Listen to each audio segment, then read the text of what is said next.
Hey guys, do you work in emergency medicine? An absolutely crazy and intense environment where you see things every day that most people don't see once in their entire life? Are you feeling burned out, unappreciated, and like there's no one you can talk to about the things that you see every day and the struggles that you're having? Well, you're not alone. And I'm going to bring in a bunch of real professionals with real stories today that can relate to the stuff that you're seeing on a daily basis. I've struggled with burnout, I've struggled with discouragement, frustration many times, and I still struggle with it occasionally.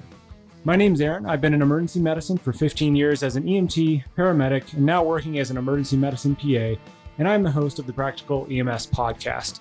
We're going to bring in our guest today and have a great discussion that I hope you guys get some value from.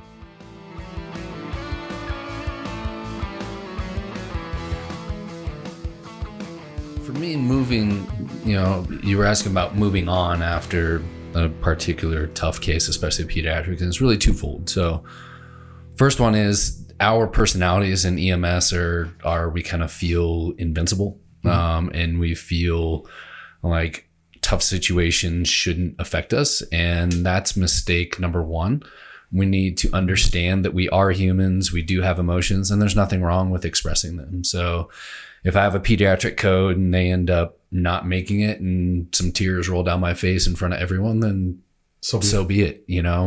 I'm not the only one who's experiencing that. So understanding that you're allowed to feel these things, and also that you take some time. And so for me, it's usually just making sure everyone is okay, making sure the case is wrapped up, and then I'll go to a room 5 minutes. It's not the rest of my shift. It's just a little bit, breathe deeply.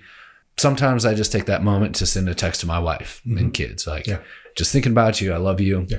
So that's aspect number one. Aspect number two is I owe it to my patients after that to give my best self.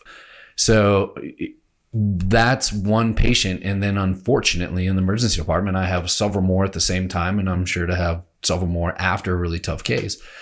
And regardless of what I've gone through, those patients and families still deserve my best person. And sometimes that has to be purposeful. So you take the time to understand you're human, breathe, but then also be able to balance that with like putting your best foot forward, giving it your all, giving your same attention to the patients that come in next. And we owe that to the patients who come in after a tough case. I agree. I think the overwhelming majority of people in this field can do that. I think they do. They do that on a regular basis. Everything you hear today from myself and my guests is opinion only and doesn't represent any organizations or companies that any of us are affiliated with.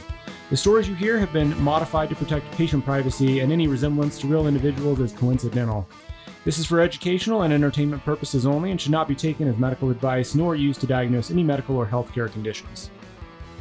Like as a nurse, working with you, there's such a power in seeing if a physician that I look up to, not just because I'm very tiny. Are you saying that you look up to me? She looks up to everybody. I'm 4'8", I look up to everybody. That's the first time. Oh, we're talking about literally. Okay, I got it. But in all seriousness, like there's such a power in vulnerability, and the fact that, as a physician, you can say, hey, I'm not impervious to the human aspect of these cases either.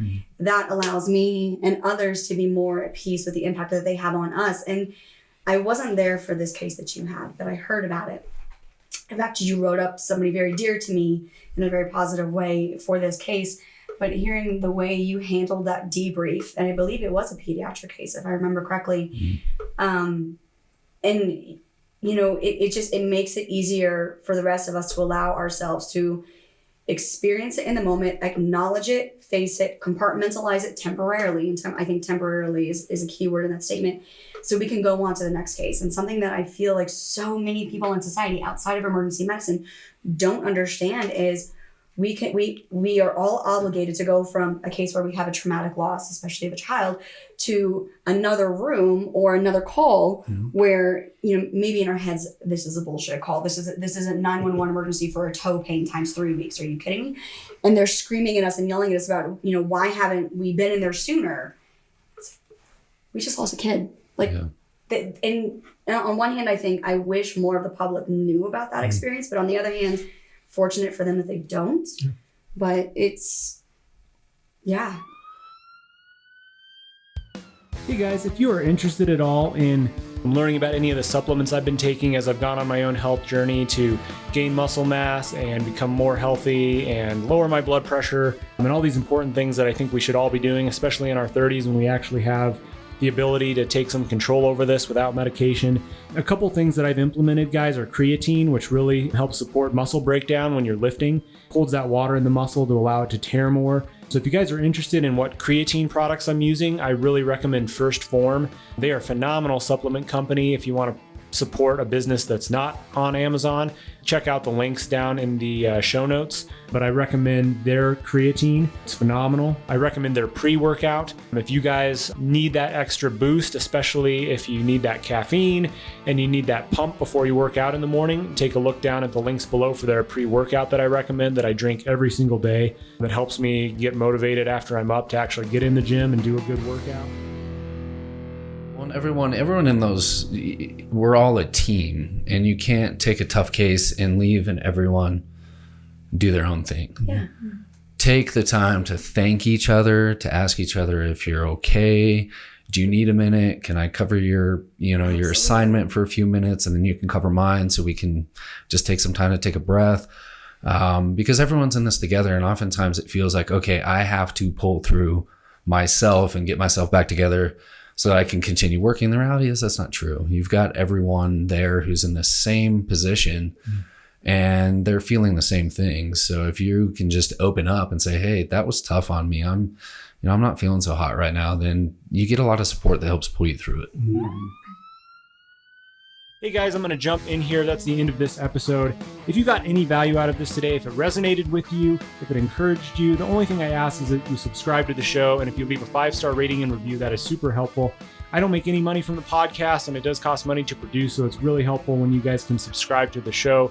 It helps encourage me and keeps me doing this. You can also go to practicalems.com and check out all the videos and links there. There's also an EKG course if you want to financially support the show, and it's a pretty top-notch EKG course if I do say so myself, so check it out there. You can also join my email list at practicalems.com and get notified of every time we release a new episode. So check it out there, guys, if you want to support the show. And thanks for checking this one out, and we'll see you on the next one.